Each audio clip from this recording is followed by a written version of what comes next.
Hello friends, मैं हर्षा शुक्ला आप सभी लोगों का हर्षा क्लासेस में बहुत बहुत स्वागत करती हूँ। फ्रेंड्स, आज मैं संस्कृत विषय के बहुत ही महत्वपूर्ण क्वेश्चन लेकर के आई हूँ फ्रेंड्स। और ये प्रश्न आपकी परीक्षा में ज़रूर से ज़रूर पूछे जाएंगे, तो पूरा वीडियो ध्यान से देखें, एक भी क्वेश्चन स्किप ना करें। अगर चैनल पर नए हैं तो बिल्कुल चैनल को सब्सक्राइब कर लें बेहतरीन प्रिपरेशन के लिए।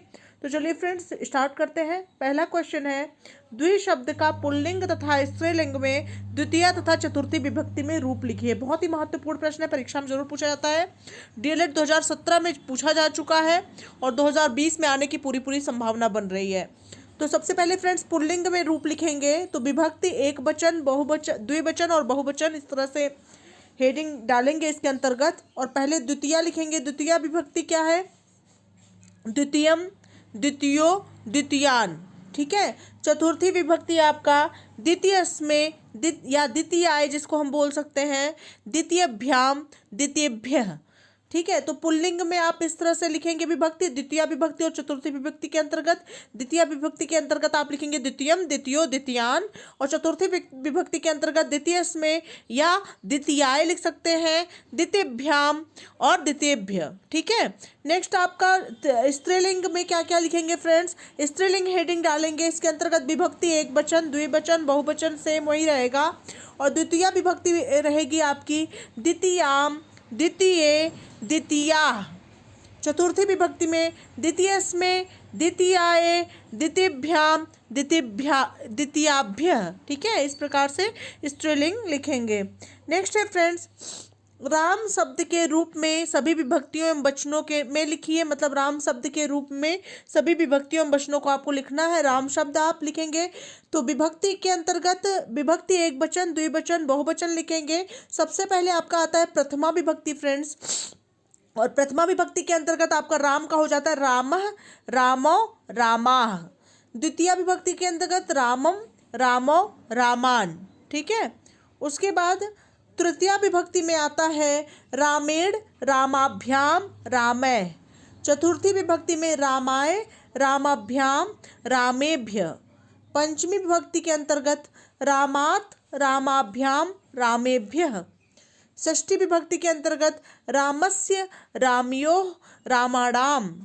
सप्तमी विभक्ति के अंतर्गत रामे, रामयो, रामायो, रामेषु। उसका संबोधन आता है आपका हे राम, हे रामो, हे रामा। ठीक है। तो इस प्रकार से राम बहुत महत्वपूर्ण है फ्रेंड्स, राम का बिल्कुल लर्न कर लें। नेक्स्ट आपका हरि का इसी तरह से पूछा जाता है फ्रेंड्स, हरि या राम कुछ भी इसमें से पूछा जा सकता है। तो हरि में आप लिखेंगे फ्रेंड्स, हरि के अंतर्गत भी इसी तरह से विभक्ति एक वचन, द्विवचन और बहुवचन डालेंगे। उसके अंतर्गत प्रथमा विभक्ति, द्वितीय विभक्ति, तृतीय विभक्ति, चतुर्थी, पंचमी, षष्ठी, सप्तमी। उसके बाद आपका आता है संबोधन। ठीक है। और प्रथमा विभक्ति में आपका हो जाएगा हरि, हरि, हरयः। द्वितीय विभक्ति में हरीम, हरि, हरीन। कभी कभी पूछा जाता है द्वितीय विभक्ति का बहुवचन क्या होगा, तो हरीन होगा। बिल्कुल याद कर लें एक एक चीज। तृतीया में है हरिणा, हरिभ्याम, हरिभि। नेक्स्ट ईयर के उसमें जो है हरि, यही पूछा गया था कि हरि का द्वितीय विभक्ति का बहुवचन क्या होगा, तो हरीन होगा। नेक्स्ट है फ्रेंड चतुर्थी विभक्ति हरे, हरिभ्याम, हरिभ्यः। पंचमी विभक्ति में हरे, हरिभ्याम, हरिभ्यः। षष्ठी विभक्ति में हरे, हरियो, हरिणाम। सप्तमी विभक्ति में हरो, हरियो, हरीषु। और संबोधन में आप लिखेंगे हे हरि, हे हरि, हे हरयः। ठीक है फ्रेंड्स, ये आपका हरि का हो गया। होप आप लोग को अच्छे समझ में आ गया होगा। स्क्रीनशॉट ले सकते हैं आप लोग इस तरह से। नेक्स्ट आते हैं फ्रेंड्स, नेक्स्ट आपका है बहुत ही महत्वपूर्ण, निम्नलिखित शब्दों में के रूप में सभी विभक्तियों तथा वचनों में लिखिए। ठीक है। तो पहला आपका गुरु, दूसरा जगत, तीसरा है नदी। तो सबसे पहले गुरु को किस तरह से लिखेंगे? गुरु शब्द को, तो गुरु शब्द को जो है विभक्ति एक वचन, द्विवचन, बहुवचन और प्रथमा, द्वितीय, तृतीया, चतुर्थी, पंचमी, षष्ठी, सप्तमी, फिर संबोधन आपका आता है। और प्रथमा विभक्ति में गुरु, गुरु, गुरुवः। द्वितीय विभक्ति में गुरुम, गुरु, गुरून्। तृतीय विभक्ति में गुरुड़ा, गुरुभ्याम, गुरुभि। चतुर्थी विभक्ति में गुरुवे, गुरुभ्याम, गुरुभ्य। पंचमी विभक्ति में गुरो, गुरुभ्याम, गुरुभ्यः। षष्ठी विभक्ति में गुरो, गुरुवो, गुरुणाम। और सप्तमी विभक्ति में आपका आता है गुरव, गुरवो, गुरुसु, और संबोधन में हे गुरु, हे गुरु, हे गुरुवः। इस प्रकार से ये गुरु शब्द को आप लिख सकते हैं। अब नेक्स्ट आपका बहुत ही महत्वपूर्ण है फ्रेंड्स, जगत। तो जगत यानी संसार का शब्द क्या होगा विभक्ति में? तो विभक्ति एक वचन, द्विवचन, बहुवचन, ये आप लर्न कर लें, इस पर डालना ही डालना है। प्रथमा में आपका हो जाएगा जगत जगती जगंती, द्वितीय में हो जाएगा जगत जगती जगंती, सेम वही चीज़ रिपीट हुआ है प्रथमा और द्वितीय में। नेक्स्ट तृतीया है फ्रेंड्स, जगता जगदभ्याम जगदभि जगदिभ, चतुर्थी में जगते जगदभ्याम जगदभ्यः, पंचमी में जगतः जगदभ्याम जगदभ्यः, षष्ठी में जगतः जगतो जगताम, सप्तमी में जगति जगतो जगत्सु, और संबोधन में आपका हो जाएगा हे जगत, हे जगती, हे जगंती। नेक्स्ट है फ्रेंड्स नदी शब्द का। तो नदी शब्द में विभक्ति एक वचन, द्विवचन और बहुवचन। प्रथमा में आपका हो जाएगा नदी, नद्ये, नद्यः, द्वितीया में नदीम, नद्यो, नदी, तृतीया में नद्या, नदीभ्याम, नदीभि, चतुर्थी में नद्ये, नदीभ्याम, नदीभ्य, पंचमी में नद्या, नदीभ्याम, नदीभ्यः, और षष्ठी में हो जाएगा नद्या, नद्यो, नदीनाम, सप्तमी में हो जाएगा फ्रेंड्स नद्याम, नद्यो, नदीसु, और संबोधन में हो जाएगा हे नदी, हे नद्यो, हे नद्यः। इस और संस्कृत एक ऐसा सब्जेक्ट है फ्रेंड्स जिसमें बैक ज़रूर लग जाता है कभी कभी स्टूडेंट्स का, मतलब ज़्यादा चांसेस रहती है, मैं आप लोग को डरा नहीं रही हूँ, ठीक है, ज़्यादा चांसेस रहती है संस्कृत में बैक लगने की, ठीक है, तो आप लोग संस्कृत पे विशेष ध्यान दें, विशेष फोकस करें। तो चलिए फ्रेंड्स, किन्हीं 10 नैतिक वाक्यों का अर्थ सहित वर्णन करें, पहला क्वेश्चन, ठीक है। तो पहला है महीयांशः प्रकृत्या मितभाषिणः, महीयांशः प्रकृत्या मितभाषिणः, मतलब कि सज्जन लोग जो होते हैं, महीयांश मतलब सज्जन लोग, प्रकृत्या, प्रकृति मतलब होता है फ्रेंड्स स्वभाव, ठीक है, सज्जन लोगों की प्रकृति क्या होती है, मतलब स्वभाव जो होती है वो स्वभाव से ही होते हैं। मितभाषिण मतलब मधुर भाषी होते हैं, सज्जन लोग स्वभाव से ही मितभाषिण होते हैं अर्थात मधुर भाषी होते हैं। नेक्स्ट क्वेश्चन है फ्रेंड्स, ज्ञानम भारम क्रियाम बिना, मतलब कि उपयोग में ना आने वाला ज्ञान क्या होता है, भार के समान होता है, ठीक है, उपयोग में ना आने वाला ज्ञान क्या होता है, ज्ञानम भारम क्रियाम बिना, ज्ञानम मतलब अर्थात ज्ञान जो होता है वो भार के समान होता है, तो अगर वो क्रिया में नहीं आता है, वो उपयोग में नहीं आता है। मान लीजिए आप लोग एक मतलब डीएलएड 3rd सेमेस्टर के स्टूडेंट हैं और आप लोग किसी छोटे से बच्चे को भी पढ़ा नहीं रहे हैं, किसी को शिक्षित नहीं कर रहे हैं, तो वो क्या है, वो क्रिया, वो क्या है, भार के समान है वो ज्ञान आपका। आप लोग कमेंट सेक्शन में जाके कमेंट जरूर करिएगा कि कौन कौन ऐसा है जो ट्यूशन लेता है, ट्यूशन पढ़ाता है या किसी स्कूल में पढ़ाता है, खुद मतलब एक प्राइवेट ही टीचर है लेकिन है, ज्ञान दे रहा है किसी ना किसी को, तो मुझे बहुत अच्छा लगेगा। आप लोग कमेंट सेक्शन में जाके कमेंट जरूर करिएगा। चलिए फ्रेंड्स, कर्तव्यम ही सताम बचः, मतलब कि कर्तव्यम ही सताम बचः, मतलब कि सज्जन पुरुषों की बात को माननी चाहिए, ठीक है। नेक्स्ट है विभूषणम मौन पंडिता नाम, विभूषणम मौन पंडिता नाम, मतलब कि मूर्खों का सबसे बड़ा गहना या आभूषण क्या है, चुप रहना ही है। अगर कोई व्यक्ति मूर्ख है, उसके अंदर कुछ भी सोचने समझने की क्षमता नहीं है, वो ढंग से नहीं सोच समझ पाता है, कुछ अच्छे कार्य नहीं कर पाता है, वो मूर्ख है, तो वो शांत रहेगा तो उसकी सच्चाई का पता नहीं चलेगा, ठीक है, उसे लोग यही जानेंगे कि हाँ ये जानकार होगा, ये शांत है, ठीक है, क्योंकि बहुत ज्ञानी भी शांत होते हैं, जो बहुत ज्ञान और बहुत विद्वान से भरे पड़े होते हैं वो भी शांत रहते हैं, और जो बहुत मूर्ख होते हैं, जिनको मूर्ख मतलब कह सकते हैं कि वो दिखते नहीं मूर्ख हैं वो, लेकिन अंदर से उनके अंदर कोई सोचने समझने बोलने की क्षमता नहीं होती है, तो मूर्ख ही कहे जाते हैं, ठीक है, ठीक है, वो किसी के बारे में सोच नहीं सकते, अच्छा नहीं सोच सकते, या फिर किसी के का भला नहीं कर सकते, तो मूर्ख ही होते हैं, तो उनको शांत रहना चाहिए, क्योंकि वो बोलेंगे ना तो उनकी सच्चाई सबके सामने आ जाएगी कि वो इस तरह के हैं, ठीक है, तो उनको उनका चुप रहना ही उनका आभूषण होता है। नेक्स्ट है फ्रेंड्स, समय एव करोति बलाबलम, ठीक है, तो समय एव करोति, समय के बारे में आप लोग जानते हैं समय बहुत बलवान होता है ना। तो समय एव करोति बलाबलम, समय ही मनुष्य को सबल और निर्बल बनाता है। समय से ही मनुष्य सबल हो जाता है। अगर किसी का समय अच्छा हुआ तो वो खूब ऊंचाइयों बुलंदियों को छुएगा, लोग उसको सम्मान की दृष्टि से देखेंगे। और अगर किसी का समय बुरा है तो वो विद्वान होते हुए भी वो मूर्ख बन जाएगा दुनिया के नज़रों में। तो वही है, समय बहुत बलवान होता है। कब किसका समय पलट जाए कुछ नहीं कहा जा सकता, इसलिए घमंड नहीं करना चाहिए कि हमारा तो सब कुछ अच्छा चल रहा है। कब कुछ खराब हो जाए या कब किसी का खराब है कब कुछ उसका अच्छा हो जाए तो घबराना भी नहीं चाहिए कि हमारा तो कुछ अच्छा ही नहीं है। ऐसा सोच के घबराना भी नहीं चाहिए, क्योंकि समय बहुत बलवान होता है।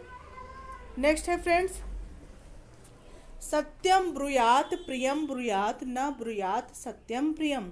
सत्यम ब्रूयात अर्थात सत्य बोलना चाहिए, प्रियम ब्रूयात अर्थात प्रिय बोलना चाहिए। मतलब न ब्रूयात सत्यम प्रियम अर्थात अप्रिय सत्य को नहीं बोलना चाहिए। ठीक है, मतलब सत्य बोलना चाहिए लेकिन प्रिय बोलना चाहिए, लेकिन जो अप्रिय लगने वाले सत्य होते हैं, जैसे कि तुम चोर हो, तो इस तरह से सत्य, अगर मान लीजिए कोई चोरी कर रहा है तो उसको बोल दो कि तुम चोर हो, तो वो उसे बुरा लग जाएगा, है ना, अप्रिय सत्य रहेगा ना उसके लिए ये चीज़। तो इसलिए किसी के मन को ठेस पहुंचाने वाले सत्य को नहीं बोलना चाहिए। ठीक है। नेक्स्ट है फ्रेंड्स, हितम मनोहारी च दुर्लभम बच। मतलब कि हितम मनोहारी मतलब हितकारी, मनोहारी मतलब और प्रिय लगने वाली, दुर्लभम बचा मतलब बात एक साथ संभव नहीं होती है।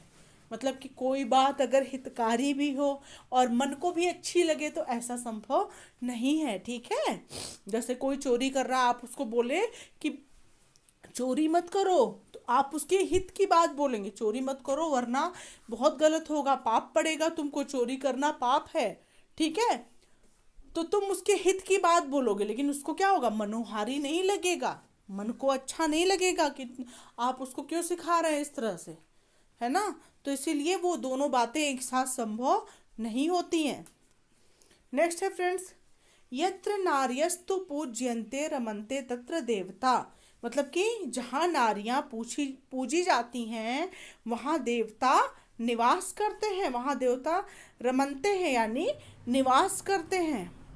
नेक्स्ट है फ्रेंड्स, अविवेक परमापदा पदम।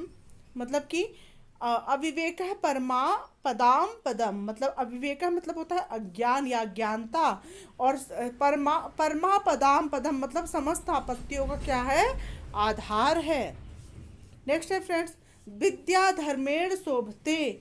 मतलब विद्या धर्म से ही शोभा देती है। ठीक है, तो ये आपके नीति वाक्य हो गए। अब आते हैं श्लोक की तरफ। तो पहला श्लोक है फ्रेंड्स, वंदना से जुड़े कोई दो श्लोक के भावार्थ लिखिए। तो पहला है मातृभूमे नमो मातृभूमे नमः, मातृभूमे नमो मातृभूमे नमः।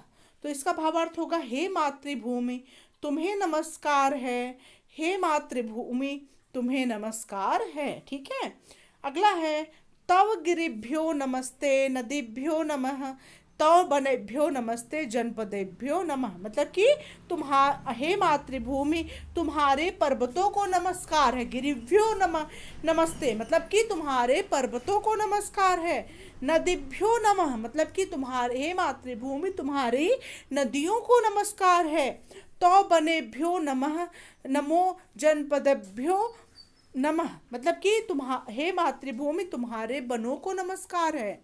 ठीक है, वन जो हैं आपके, मतलब इतना हम लोगों को ऑक्सीजन दे रहे हैं, वर्षा में सहायक हैं, तो आपके वनों को नमस्कार है। जनपदभ्यो नमः मतलब कि आपके जनपदों अर्थात प्रांतों को नमस्कार है। ठीक है, तो इस प्रकार से आप दो श्लोक का अर्थ लिख सकते हैं। वही चीज़ यहाँ पे दिया गया है कि हे मातृभूमि तो तेरे पर्वतों को नमस्कार है, तेरी नदियों को नमस्कार है, तेरे वनों को नमस्कार है, और तेरे जनपदों यानी प्रांतों को नमस्कार है। अगला है फ्रेंड्स बहुत ही महत्वपूर्ण, कि किसी एक वैदिक वंदना श्लोक का अनुवाद सहित वर्णन करें। ठीक है, तो ये क्या है, एक ये यजुर्वेद से लिया गया है वैदिक श्लोक, और इसका आपको वर्णन करना है। तो ये है तेजोमसि तेजोमयि देहि, वीर्यमसि वीर्यमयि देहि, बलमसि बलमयि देहि, ओजोमसि ओजोमयि देहि। मतलब कि हे ईश्वर, तुम तेज स्वरूप हो, तेजोमसि हो मतलब तेज स्वरूप हो, अतः मुझ में तेज स्थापित करो। और क्या है, वीर्यमसि वीर्यमयि देहि, मतलब तुम शक्ति स्वरूप हो, अतः मुझ में शक्ति स्थापित करो। बलमसि बलमयि देहि, मतलब तुम सामर्थ्यवान बलवान हो, अतः मुझ में सामर्थ्य स्थापित करो। ओजो असि ओजो महि देहि, मतलब तुम ओज स्वरूप हो अर्थात ओजवान हो, अतः मुझ में ओज स्थापित करो। नेक्स्ट है फ्रेंड्स, वंदना के एक श्लोक का अनुवाद सहित वर्णन करो, बहुत ही महत्वपूर्ण। तो इसका होगा, यदा यदा हि धर्मस्य ग्लानिर्भवति भारत, अभ्युत्थानं धर्मस्य तदात्मानं सृजाम्यहम्। ठीक है, तो ये श्लोक जो है किससे लिया गया है, ये श्लोक जो है कृष्ण भगवान जो हैं वो अर्जुन से श्लोक के माध्यम से समझा रहे हैं। गीता का उपदेश सभी ने पढ़ा होगा, उसमें समझा रहे हैं कि हिंदी अनुवाद आप लिख सकते हैं, हे भारत अर्थात हे अर्जुन, यदा यदा ही धर्मस्य, यानी कि जब जब धर्म की हानि होती है, ग्लानि निर्भवति भारत है मतलब अधर्म की वृद्धि होती है, हे भारत यानी हे अर्जुन, जब जब धर्म की हानि होती है और अधर्म की वृद्धि होती है, अभ्युत्थानम धर्मस्य तदात्मानं सृजाम्यहम्, मतलब कि तब तब मैं अपने आप को प्रकट करता हूँ, अर्थात साकार रूप में अवतरित होता हूँ। तो इस प्रकार से आप इसका भी अर्थ आसानी से मैंने समझा दिया है, आप लोग लिख लेंगे एग्जाम में आएगा तो। नेक्स्ट बहुत ही महत्वपूर्ण फ्रेंड्स, और ये 2017 में पूछा गया है ना, 2017 में ये पूछा गया है। तो निम्नलिखित श्लोक का अर्थ लिखिए, बहुत ही महत्वपूर्ण है। तो है, नैनं छिन्दन्ति शस्त्राणि, नैनं छिन्दन्ति शस्त्राणि, नैनं दहति पावकः, न चैनं क्लेदयन्त्यापो, न शोषयति मारुतः। सभी लोग ये पढ़े होंगे हाई स्कूल इंटर में ये श्लोक।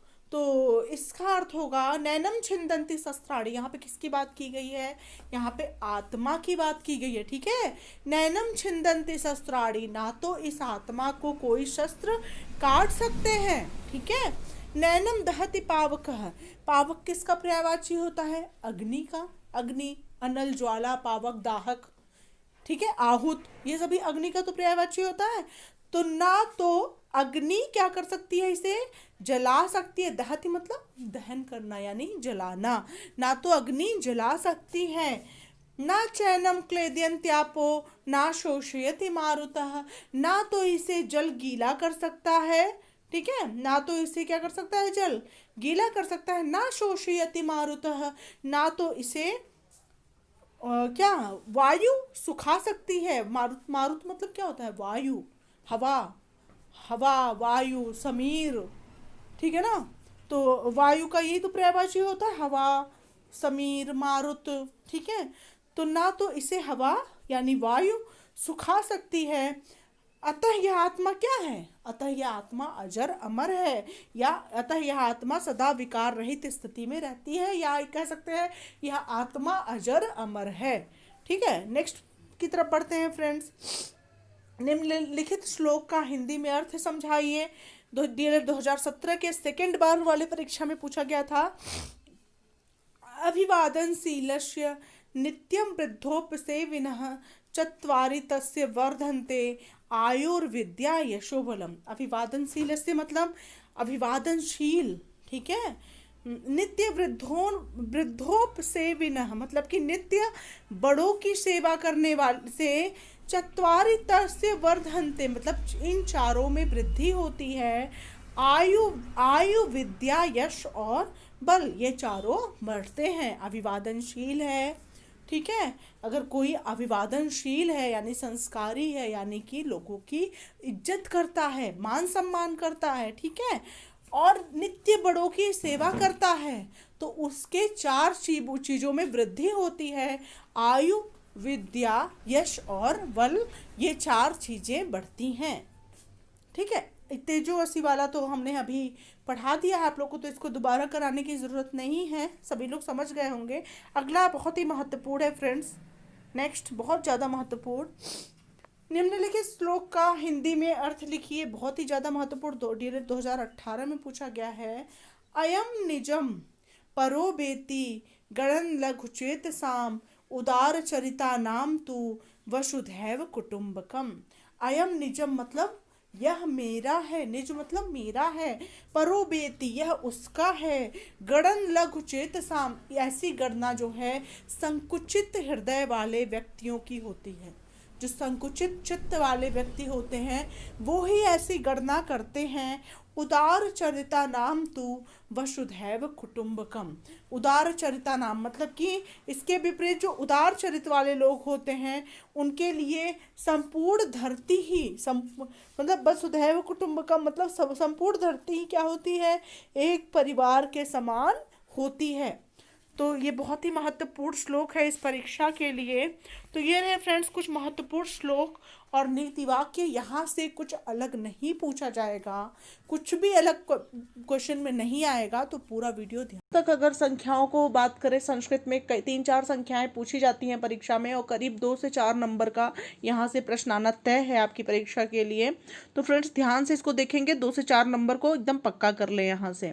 तो फ्रेंड्स सबसे पहले बात करते हैं एक का। तो एक को संस्कृत में बोलते हैं एकः, 2 को बोलते हैं द्वौ, 3 को त्रयः, 4 को बोलते हैं चत्वारः, 5 पंच, 6 होता है षट, ध्यान दीजिए, 7 सप्त, 8 अष्ट, 9 नौ, 10 दश। उसके बाद आपका आता है फ्रेंड्स 11 को बोलते हैं एकादश, 12 को बोलते हैं द्वादशः, 13 को बोलते हैं त्रयोदशः, 14 को चतुर्दशः, 15 को बोलते हैं पंचदशः, 16 को बोलते हैं षोडशः, 17 को बोलते हैं सप्तदशः। नेक्स्ट है फ्रेंड्स 18 को बोलते हैं अष्टादशः, 19 को बोलते हैं नवदश या एकोनविंशति। ठीक है, ध्यान देंगे, 19 को नवदश भी लिख सकते हैं और या एकोनविंशति। कभी कभी पूछा जाता है एकोनविंशति जो होता है वो किसका होता है, किस संख्या का संस्कृत नाम होता है, तो आप 19 याद रखेंगे।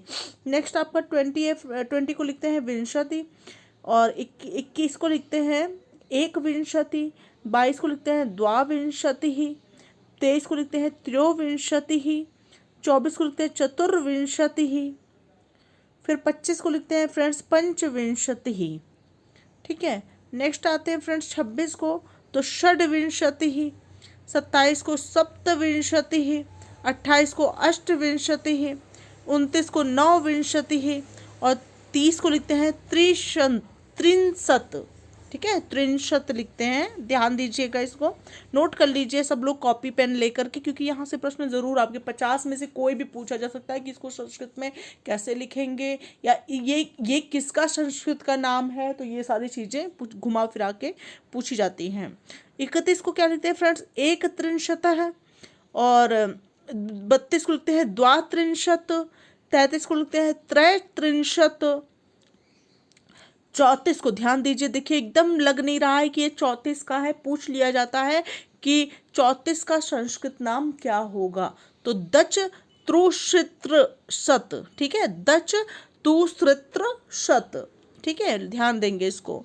35 का होगा पंचत्रिंशत, 36 का होगा षट्त्रिंशत, और उसके बाद 37 को लिखेंगे फ्रेंड्स सप्तत्रिंशत, 38 को लिखेंगे अष्टत्रिंशत, फिर 39 को लिखेंगे फ्रेंड्स नवत्रिंशत, 40 को लिखेंगे चत्वारिंशत। ठीक है, चत्वारिंशत, और 41 को लिखेंगे एक चत्वारिंशत, 42 को लिखेंगे द्विचत्वारिंशत। ठीक है, 43 को लिखेंगे त्रिचत्वारिंशत, 44 को लिखेंगे फ्रेंड्स चतुश्चत्वारिंशत, 45 को लिखेंगे पंचचत्वारिंशत, फिर 46 को लिखेंगे फ्रेंड्स षट चत्वारिंशत, 47 को लिखेंगे सप्तचत्वारिंशत, 48 को लिखेंगे अष्टचत्वारिंशत, फिर 49 को लिखेंगे फ्रेंड्स नवचत्वारिंशत या एकोनपंचवाशत। ध्यान दीजिए, या तो नवचत्वारिंशत् लिखेंगे या लिखेंगे एकोन पंचवाशत, ठीक है, और 50 को लिखेंगे पंचवाशत। तो बहुत ही महत्वपूर्ण है आपकी परीक्षा के लिए, बहुत उपयोगी वीडियो है ये। और पूरा 50 तक मैं यहाँ पे ऐसे दिखा दे रही हूँ, आप लोग इसका स्क्रीनशॉट ले लें या फिर एक एक करके आप लिख लें जैसे जैसे मैं बता रही हूँ। तो आप लोग की लिखेंगे, सबसे अच्छा तरीका फ्रेंड्स यही होता है कि आप लिख करके याद करने पर जोर दें। लिखेंगे तो आप लोग को जल्दी लर्न हो जाएगा, ठीक है। आप रटेंगे तो वो संस्कृत तो ऐसा है कि एक भी कॉमा, एक भी हलंत, एक भी बिंदी अगर इसमें छूट जाती है तो ये गलत हो जाता है। कारक कितने प्रकार के होते हैं, बहुत ही महत्वपूर्ण प्रश्न। तो इसके आंसर में लिखेंगे कि संस्कृत व्याकरण में 6 कारक माने जाते हैं। कर्ता कर्म च करणे च संप्रदाने तथैव च अपादानधिकरणे इत्याहु कारकाणि षट्। ठीक है फ्रेंड्स, इस श्लोक से आप लोग सभी कारक के नाम याद कर सकते हैं। नेक्स्ट क्वेश्चन पर आते हैं, हिंदी में कारकों की संख्या कितनी है? तो हिंदी में कारकों की संख्या 8 है। नेक्स्ट क्वेश्चन है फ्रेंड्स, रामेण सह सीता वन गतवती वाक्य में रामेण पद में कौन सी विभक्ति है? तो रामेण पद में जो है वो तृतीया विभक्ति है। नेक्स्ट क्वेश्चन पर आते हैं फ्रेंड्स, दशरथस्य पुत्रः वनम अगमत में दशरथस्य पद में कौन सी विभक्ति है? तो दशरथस्य पद में जो है षष्ठी विभक्ति है। नेक्स्ट क्वेश्चन पर आते हैं फ्रेंड्स, राम अश्वेन गच्छति रेखांकित पदों में कौन सा कारक एवं विभक्ति है? तो करण कारक एवं तृतीया विभक्ति है। नेक्स्ट क्वेश्चन है, गुरुवे नमः रेखांकित पद में कौन सा कारक एवं विभक्ति है? तो संप्रदान कारक एवं चतुर्थी विभक्ति है। नेक्स्ट क्वेश्चन है फ्रेंड्स, श्री गणेशाय नमः रेखांकित पद में कौन सा कारक एवं विभक्ति है? तो इसका आंसर होगा कि संप्रदान कारक एवं चतुर्थी विभक्ति है। नेक्स्ट क्वेश्चन है, नदीसु गंगा श्रेष्ठा रेखांकित पद में कौन सा कारक एवं विभक्ति है? तो नदीसु जो है अधिकरण कारक है एवं सप्तमी विभक्ति है। नेक्स्ट क्वेश्चन पर आते हैं फ्रेंड्स, ज्ञानम भारम क्रियो बिना श्लोक का क्या अर्थ है? तो इसका आंसर होगा कि उपयोग में ना आने वाला ज्ञान भार के समान होता है। नेक्स्ट क्वेश्चन है, विद्या धर्मेण शोभते श्लोक का क्या अर्थ है? तो इसका अर्थ है फ्रेंड्स, विद्या धर्म से ही शोभा देती है। नेक्स्ट क्वेश्चन है, करण कारक का चिन्ह क्या है? तो करण कारक का चिन्ह है से द्वारा। नेक्स्ट क्वेश्चन है, अधिकरण कारक का चिन्ह क्या है? तो अधिकरण कारक का चिन्ह है से अलग के अर्थ में। नेक्स्ट क्वेश्चन है, सुलेख का क्या अर्थ है? तो इसका आंसर है, सुलेख का अर्थ है सुंदर और सुस्पष्ट लिखना। नेक्स्ट क्वेश्चन है, अनुलेख क्या है? तो इसका आंसर होगा कि अनुलेख का अर्थ है जैसा लिखा गया है ठीक वैसा ही लिखना। नेक्स्ट क्वेश्चन पर आते हैं फ्रेंड्स, पितृ शब्द का षष्ठी एक वचन रूप है? तो पितुः। नेक्स्ट क्वेश्चन है, राग्य किस विभक्ति एवं वचन का रूप है? तो राग्य जो है षष्ठी विभक्ति और बहुवचन का रूप है। नेक्स्ट क्वेश्चन है फ्रेंड्स, भगवान किस विभक्ति एवं वचन का रूप है? तो भगवान जो है प्रथमा विभक्ति एवं एक वचन का रूप है। नेक्स्ट क्वेश्चन है, क्रिया किसे कहते हैं? तो इसका आंसर होगा जिस शब्द के द्वारा किसी कार्य के होने या करने का पता चले उसे क्रिया कहते हैं। नेक्स्ट क्वेश्चन है फ्रेंड्स, धातु किसे कहते हैं? तो इसका आंसर होगा कि क्रियाएं जिन मूल शब्दों से प्रत्यय जोड़कर बनाई जाती हैं उन्हें धातु कहते हैं। अगला क्वेश्चन है फ्रेंड्स, भू धातु लोट लकार प्रथम पुरुष बहुवचन क्या होगा? तो इसका आंसर होगा भवन्तुः। नेक्स्ट क्वेश्चन है, अस धातु लिट लकार प्रथम पुरुष एक वचन क्या होगा? तो अस धातु लिट लकार प्रथम पुरुष एक वचन होगा भविष्यति। नेक्स्ट क्वेश्चन है, गम धातु विधिलिंग लकार उत्तम पुरुष एक वचन क्या होगा? तो इसका आंसर होगा गच्छेयमः। नेक्स्ट क्वेश्चन है फ्रेंड्स, पठ धातु के विधिलिंग लकार मध्यम पुरुष एक वचन का रूप लिखिए। तो इसका आंसर होगा पठेः। नेक्स्ट क्वेश्चन है, पीताम्बरः में कौन सा समास है? तो पीताम्बरः में बहुव्रीहि समास है। नेक्स्ट क्वेश्चन है फ्रेंड्स, पितरों में कौन सा समास है? तो पितरों में द्वंद्व समास है। नेक्स्ट क्वेश्चन है, त्रिलोचनः में कौन सा समास है? तो त्रिलोचनः में द्विगु समास है। नेक्स्ट क्वेश्चन है, राम कृष्णों में कौन सा समास है? तो राम कृष्णों में द्वंद्व समास है। अगला प्रश्न है फ्रेंड्स, राजपुरुषः में कौन सा समास है? तो राजपुरुषः में तत्पुरुष समास है। नेक्स्ट क्वेश्चन है, हरिहरों में कौन सा समास है? तो हरिहरों में द्वंद्व समास है। अगला क्वेश्चन है, नीलांबरः में कौन सा समास है? तो नीलांबरः में बहुब्रीहि समास है। नेक्स्ट क्वेश्चन है फ्रेंड्स, 16 से लेकर 19 तक की संख्याओं को संस्कृत में किस प्रकार लिखेंगे? तो 16 को लिखेंगे षोडशः, 17 को लिखेंगे सप्तदशः, 18 को लिखेंगे अष्टादशः और 19 को लिखेंगे एकोनविंशति या नवदश। नेक्स्ट क्वेश्चन है, प्रत्यय को परिभाषित कीजिए।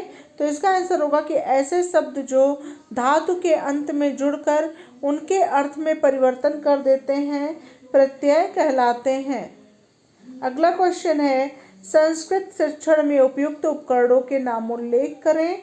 तो पहला है श्यामपट्ट, दूसरा है चार्ट, तीसरा है हरितपट्ट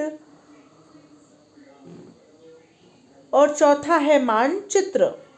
अगला क्वेश्चन है फ्रेंड्स, निम्नलिखित संस्कृत वाक्यों का हिंदी अनुवाद कीजिए। तो पहला है रामः नगरम गमिष्यति, दूसरा है युवाम पुष्पम घ्रास्यतः। तो रामः नगरम गमिष्यति का होगा राम नगर जाएगा और युवाम पुष्पम घ्रास्यतः मतलब तुम दोनों फूल सूंघोगे।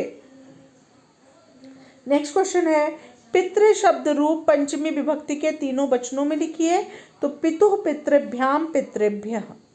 नेक्स्ट क्वेश्चन है, झला जशो अन्ते किस संधि का सूत्र है? उसकी परिभाषा उदाहरण सहित लिखिए। तो जरत्व संधि का सूत्र है और जरत्व संधि की परिभाषा आप लिख सकते हैं कि यदि वर्ग का प्रथम, द्वितीय, तृतीय और चतुर्थ और यह अलावा में से कोई वर्ण हो जो अपने ही वर्ग के तृतीय वर्ण हो जाते हैं। ठीक है, और उदाहरण इसका लिखेंगे कि दिक् धन अम्बरः बराबर दिगंबरः, जगर धन ईशः बराबर जगदीशः। अगला क्वेश्चन है फ्रेंड्स, अस धातु लंग लकार का रूप उत्तम पुरुष के तीनों वचनों में लिखिए। तो आसम, आस्व, आस्म। नेक्स्ट क्वेश्चन है, अभि उपसर्ग लगाकर कोई 4 शब्द बताइए।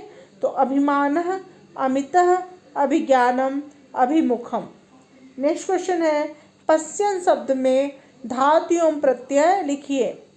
तो पश्यन् शब्द में जो है पश्य धातु और सत्री प्रत्यय है। नेक्स्ट क्वेश्चन है, रामाय गाम ददाति में कौन सा कारक है? तो रामाय गाम ददाति में चतुर्थी विभक्ति और एक वचन का प्रयोग किया गया है। तो इस तरह से फ्रेंड्स ये रहे 40 प्रश्न आपकी परीक्षा के लिए जो कि बहुत ही ज़्यादा उपयोगी हैं। अगर आप लोग को मेरा प्रयास अच्छा लग रहा है, वीडियो को ढेर सारा लाइक और ढेर सारा शेयर करना ना भूलें और नोटिफिकेशन बेल को जरूर ऑन कर लें क्योंकि मैं जो भी रिवीजन कराती हूँ उसकी नोटिफिकेशन सबसे पहले आप तक पहुँचे। मिलते हैं नेक्स्ट वीडियो के साथ, तब तक के लिए thank you so much friends, thanks for watching my video.